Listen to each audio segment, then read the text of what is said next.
Kung galing kayo ng General Santos tapos gusto nyong madali kayong dumating sa downtown proper ng Davao City, dapat dito kayo dumaan sa Coastal Road. Kasi from Gulf View going to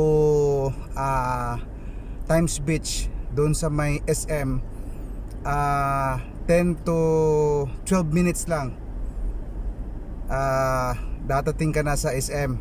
So from SM to downtown, maybe mga 5 minutes to 10 minutes. So ilan lang, siguro mga nasa nasa mga 20 minutes. So napaka bilis mong dumating. Pero pag dito ka dumaan sa National Highway, papunta ka ng Davao City proper, dun sa downtown, aabot talaga yan ng mga 45 minutes, depende sa traffic. Kasi dati kasi yung wala pang Coastal Road, dito ako talaga dumadaan sa National Highway. So pag masyadong traffic, 1 hour po.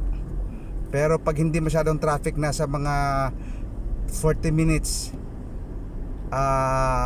dadating ka na sa city ng Davao, dun sa proper.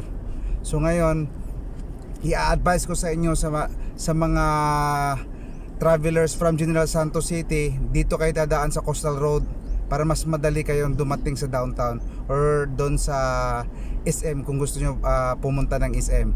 So advice ko lang yan sa inyo para at least makasave kayo sa time, at the same time makasave din kayo sa gasolina.